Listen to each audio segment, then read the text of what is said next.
Movie के start में हमें 1943 का टाइम दिखाया गया है। तो स्टार्ट में हमें एक आदमी दिखाया जाता है जिसका नाम इस्राइल था। वो वहाँ पर जमा लोगों को अपनी सर्कस के बारे में बता रहा था। वो बताता है कि हमारी सर्कस कोई आम सर्कस नहीं है। हमारी सर्कस के जितने भी मेंबर्स हैं वो आप लोगों को अपनी हरकतों से नहीं बल्कि अपनी पावर से एंटरटेन करेंगे।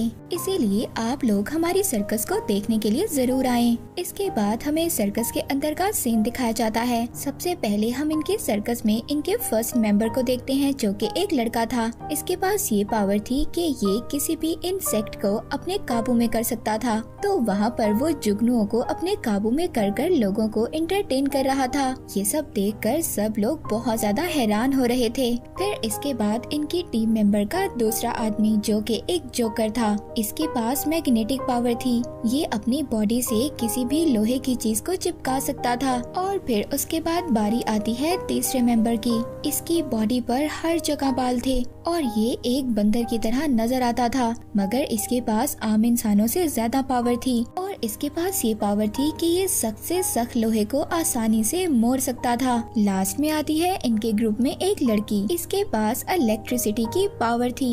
ये अपनी बॉडी से इलेक्ट्रिसिटी को जनरेट कर सकती थी और यहाँ पर ये अपनी बॉडी से बल्ब जलाकर लोगों को एंटरटेन कर रही थी। सब लोग इनकी ये सर्कस देखकर बहुत ज्यादा हैरान थे क्योंकि सबके पास यूनिक पावर्स थी। तभी जब इनका शो खत्म हो जाता है तो वहाँ पर अचानक से वॉर स्टार्ट हो जाती है। सर्कस देखने के लिए जितने भी लोग आए थे सब के सब मारे जाते हैं और ये टाइम हमें वर्ल्ड वॉर 2 का दिखाया गया है। और अब इनका सर्कस करना तो नामुमकिन था। इजराइल और उसकी बाकी टीम अपना शहर छोड़कर दूसरे शहर में आ गए थे। वहाँ पर इजराइल अपने बाकी मेंबर्स को बता रहा था कि मैंने कुछ लोगों से बात की है और वो थोड़े पैसों में हमें अमेरिका ले जाएंगे क्योंकि इस सिटी में तो ऑलरेडी सर्कस है और हम उन लोगों का मुकाबला नहीं कर सकते। मगर ये डिसीजन लेने के लिए बाकी लोग घबरा रहे थे। उनको ये डर था कि उन्होंने जितने भी पैसे कमाए हैं वो सब खत्म ना हो जाएं। मगर अब जो उनके ग्रुप में लड़की थी उसके कहने पर सब लोग बात मान जाते हैं। और फिर अगले दिन इस्राइल सबसे पैसे लेता है और अमेरिका की टिकट लेने के लिए चला जाता है। और जाने से पहले वो उन सबसे वादा करता है कि वो शाम होने से पहले वापस आ जाएगा। पर अब वो लड़की जिसके पास इलेक्ट्रिसिटी की पावर थी, जिसका नाम में डेल्टा था, वो बहुत ज्यादा परेशान हो गई थी क्योंकि अब रात हो चुकी थी। जब वो परेशान थी तो उसके पास वही लंबे बालों वाला आदमी आता है। वो कहता है कि वो एक बहरूपिया था और वो हम सबके पैसे लेकर भाग चुका है। वो अब कभी वापस नहीं आएगा। मगर मैं डेल्टा को इस बात पर बिल्कुल भी यकीन नहीं था। वो अभी भी ये सोच रही थी कि इस्राइल वापस आ जाएगा। इसके बाद हमें एक आदमी दिखाया जाता है जिसने वहाँ पर एक आदमी को पकड़ा हुआ था और उसका सर एक पानी से भरे हुए गिलास में रखा हुआ था। तभी उस आदमी का वहाँ पर भाई आता है। वो उसे बताता है कि इस आदमी के पास ऐसी पावर्स हैं कि ये घंटों तक अपना सर पानी में रख सकता है। मगर ये क्या, कुछ टाइम के बाद वो आदमी मर गया था। इस बात पर उस आदमी का भाई जिसने इस आदमी को पकड़ा हुआ था, जिसका नाम फ्रांस था, वो कहता है तुम किसी भी काम के नहीं हो। तुमने एक मासूम आदमी की जान ले ली। कल सुबह मैं तुम्हें इस शहर से दूर भेज दूंगा। मगर फ्रांस अपने भाई को मना रहा था। अब उसका भाई भी कुछ दिनों के लिए मान जाता है। दरअसल फ्रांस का भी ड्रीम था वो अपने भाई की तरह सार्जेंट बने और हिटलर के लिए काम करे। मगर जब डॉक्टर ने उसके हाथ में 6 उंगलियों को देखा तो उसका मजाक बनाने लगे, जिसकी वजह से फ्रांस सोल्जर तक ना बन पाया। और तभी उसने ये डिसाइड किया कि वो ऐसे लोगों को तलाश करेगा जिनके अंदर अलग सी पावर्स हो और वो उन लोगों को एज अ गिफ्ट हिटलर को पेश कर देगा ताकि वो वॉर को जीत सके। और इसी तरह हिटलर खुश हो जाएगा और उसको सार्जेंट बना देगा। और साथ ही साथ हमें यहाँ पर पता चलता है फ्रांस के पास भी एक ऐसी पावर्स थी कि वो फ्यूचर को देख सकता था। दूसरी तरफ हम मेटेल्डा और उसके ग्रुप को देखते हैं जो वहाँ से जा रहे थे। तभी वो देखते हैं कि हिटलर के लोग कुछ लोगों को ट्रक में डाल रहे थे और अब वहाँ पर हिटलर के लोग ट्रक में सिर्फ 24 लोगों को डाल रहे थे। मेटेल्डा और बाकी लोग ये जब देखते हैं तो डर जाते हैं। ये वहाँ से भागने लगते हैं पर तभी कुछ सोल्जर्स मेटेल्डा को छोड़कर बाकी लोगों को पकड़ लेते हैं। उन्हें ऐसा लग रहा था कि मेटेल्डा जूइश नहीं है। ये देखकर मेटेल्डा बहुत ज्यादा परेशान हो जाती है। वहीं पर इनकी सर्कस के बाकी 3 लोग जिनको सोल्जर्स ने पकड़ लिया था वो अपने जादू का इस्तेमाल करते हैं और वहाँ से भाग जाते हैं और रास्ते में उनको मैटिल्डा भी दोबारा से मिल जाती है, जिसकी बॉडी पर हर जगह बाल थे। वो इन सबसे कहता है हमें यहाँ पर सर्कस में काम करना होगा, हम कोशिश तो कर सकते हैं। इस बात पर मैटिल्डा कहती है कि हमें यहाँ पर इसराइल का वेट करना चाहिए, हो सकता है उसको सोल्जर्स ने पकड़ लिया हो। लेकिन मैटिल्डा की बात वहाँ पर कोई भी नहीं सुनता। वो तीनों वहाँ से चले जाते हैं और मैटिल्डा को अकेला छोड़ गए थे। रात को मैटिल्डा अकेली बैठी होती है, तभी वहाँ पर 2 सोल्जर आते हैं और उसको पकड़ने की कोशिश कर रहे थे। और जैसे ही वो सोल्जर मैटिल्डा को टच करता है तो उसको जोरदार झटका लगता है, जिससे उसका हाथ बुरी तरह से जल गया था। ये देखकर दोनों सोल्जर्स बहुत ज्यादा घबरा गए थे। मैटिल्डा इस बात का फायदा उठाकर वहाँ से भाग जाती है, मगर अब इस इंसिडेंट की वजह से वो बहुत ज्यादा घबरा गई थी और उसकी पूरी बॉडी बिजली की तरह चमकने लगती है, जिससे कि वो वहीं पर बेहोश हो गई थी। अगले दिन वहाँ पर जंगल में जो जूइश लोग छुपे हुए थे उनको मैटिल्डा मिलती है, इसीलिए वो लोग इसको अपने साथ कैंप ले जाने का सोचते हैं। मगर जैसे ही वहाँ पर एक आदमी उसको टच करता है, उसको भी जोरदार झटका लगता है। ये देखकर सब लोग हैरान हो गए थे। तभी वहाँ पर एक आदमी जिसने ग्लव्स पहने हुए थे वो मैटिल्डा को उठाता है और कैंप की तरफ ले जाता है। इसके बाद हमें मैटिल्डा के बाकी ग्रुप मेंबर्स को दिखाया जाता है जो सर्कस में पहुँच गए थे। वहाँ पर पहुँचकर वो बाकी सर्कस मेंबर्स के साथ खड़े हो जाते हैं और अब वहाँ पर वही आदमी फ्रांस आ गया था, जिसने एक आदमी को पानी से भरे हुए ग्लास में रखा हुआ था।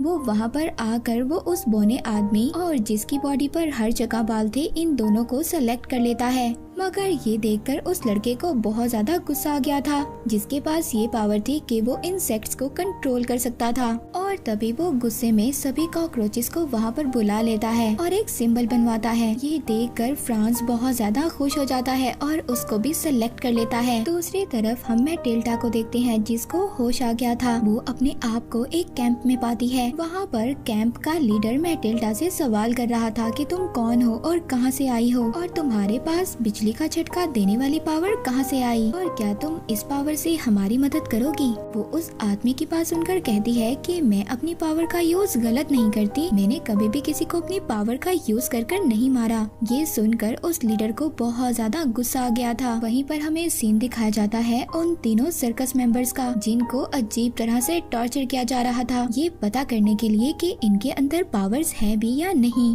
दूसरी तरफ मैटिल्डा और बाकी लोगों को दोबारा से सोल्जर्स नजर आते हैं, जो जूइश लोगों को बंदी बनाकर लेकर जा रहे थे। और तभी मैटिल्डा उस ट्रक में इसराइल को देखती है। वो देखकर उसको आवाज लगाती है, मगर इसराइल उसे कहता है कि मैटिल्डा यहाँ से चली जाओ, मगर फिर भी वो नहीं सुनती। वो ट्रक में चढ़ रही थी। ये करते हुए उसे बाकी सोल्जर्स देख लेते हैं। मैटिल्डा को वहाँ पर सोल्जर्स ने पकड़ लिया था। मैटिल्डा कहती है कि मैं भी जूइश हूँ, मुझे भी साथ ले जाओ। ये सुनकर वहाँ पर एक सोल्जर उसको शूट करने वाला था। तभी वहाँ पर उसके कैंप की एक फीमेल आ जाती है और वो उन सोल्जर्स को वहाँ पर डिस्ट्रैक्ट कर रही थी।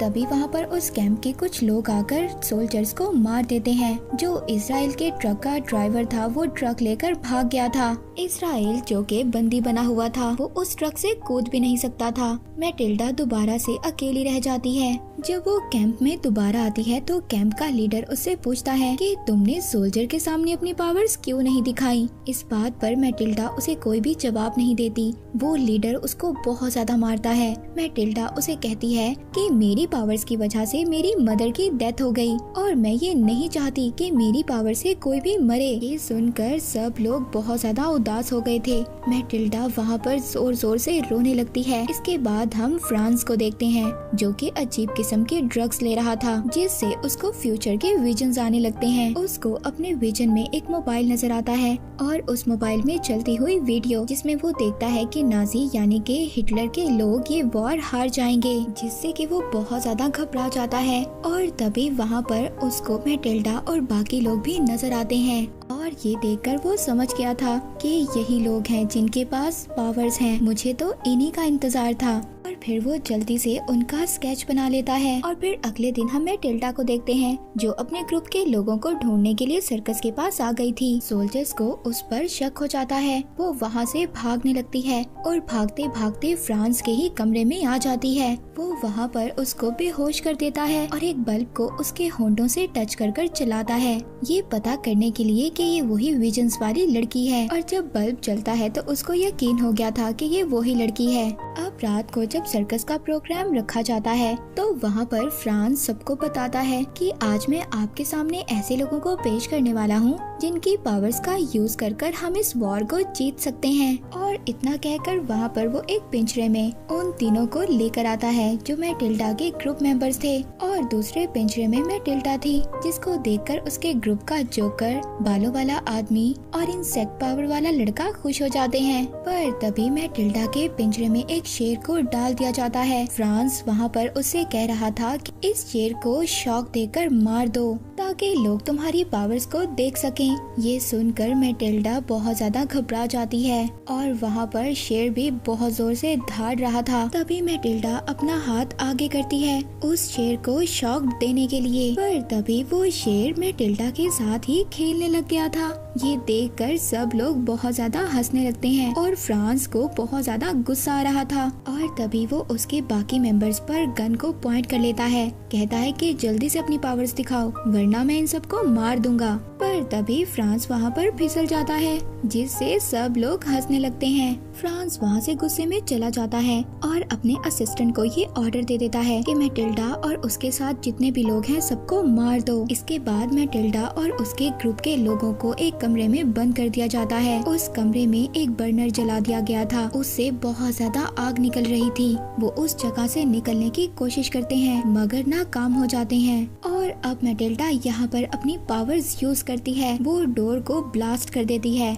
जिससे कि सब लोग वहाँ से आजाद हो गए थे। उस ब्लास्ट से फ्रांस भी इंजर्ड हो गया था। ये सब लोग उस सर्कस से बाहर भाग जाते हैं। वहाँ पर उन्हें एक कैनन दिखाई देता है, उस कैनन में मैटिल्डा और लड़का जाता है। इन दोनों को जब ब्लास्ट किया जाता है तो ये काफी दूर जाकर गिरते हैं, जिसके बाद जोकर को भी उड़ाकर दूर फेंक दिया जाता है। पर जब उस बालों वाले आदमी की बारी आती है तो वहाँ पर सोल्जर्स आ गए थे। वो अकेला ही वहाँ पर उनसे फाइट करता है।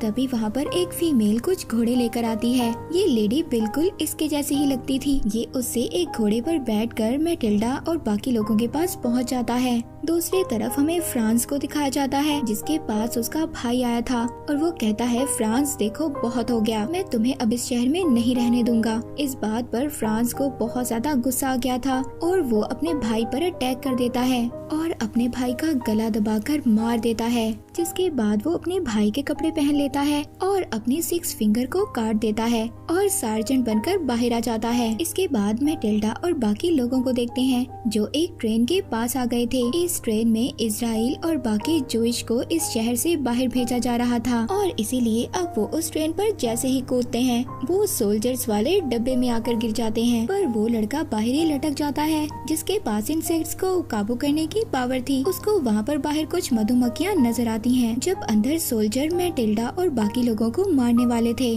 तो वो लड़का सभी मधुमक्खियों को लाकर उन सोल्जर्स पर अटैक करवा देता है और फिर बाकी सब लोग ट्रेन के ऊपर आ जाते हैं। वहाँ पर फ्रांस भी इस ट्रेन का वेट कर रहा था अपनी वाइफ के साथ और अब ये सब लोग मिलकर इजराइल को ढूंढने लगते हैं। इनको एक डब्बे से इजराइल मिल भी जाता है जिसे देखकर सब लोग खुश हो गए थे। मगर तभी वहाँ पर फ्रांस के सोल्जर्स आकर सब पर अटैक कर देते हैं और अब फ्रांस भी मैटिल्डा के पास आ गया था। वो उसे अपने साथ चलने का कहता है। मैटिल्डा उसे मना कर देती है। पर तभी जब मैटिल्डा को साथ लेकर जा रहे थे तो मैटिल्डा शॉक देकर उसको मार देती है। तभी वहाँ पर जो जूइश कैंप के लोग थे वो भी वहाँ पर आकर उन सोल्जर्स पर फाइट करने लगते हैं। इस तरह दोनों तरफ से बहुत जबरदस्त फायरिंग हो रही थी और वहीं पर इस हमले की वजह से इजराइल को भी एक बुलेट लग जाती है और वो मैटिल्डा के सामने ही मर जाता है। मैटिल्डा उसे देखकर बहुत ज्यादा दुखी हो गई थी। वहीं पर उस लड़के को नजर आता है कि ट्रेन में आग लग गई है जिसमें बहुत सारे लोग फंसे हुए थे। वो सभी मधुमक्खियों को सैक्रिफाइस कर देता है, उस ट्रेन पर चिपका देता है और सब लोगों की जान को बचाता है। अब यहाँ पर फ्रांस और उसके सोल्जर्स जीत रहे थे। इस बात को मैटिल्डा जब देखती है तो वो अपनी बॉडी से सारी पावर्स को बाहर निकालती है। उसकी बॉडी से बहुत ज्यादा आग निकल रही थी और इस आग की लपेट में आकर फ्रांस के सभी सोल्जर्स मारे जाते हैं, मगर फ्रांस जैसे तैसे कर बच जाता है। मगर जब वो अपनी वाइफ को मरा हुआ देखता है तो वो मैटिल्डा के सामने ही खुद को शूट कर लेता है और मर जाता है। और अब मैटिल्डा के बाकी ग्रुप मेंबर्स उसके पास आते हैं। उन्हें देखकर वो बहुत ज्यादा खुश थी और फिर मैटिल्डा और उसके ग्रुप मेंबर्स अपने आगे सफर के लिए निकल जाते हैं। और इसी के साथ ही मूवी यहीं पर एंड हो जाती है।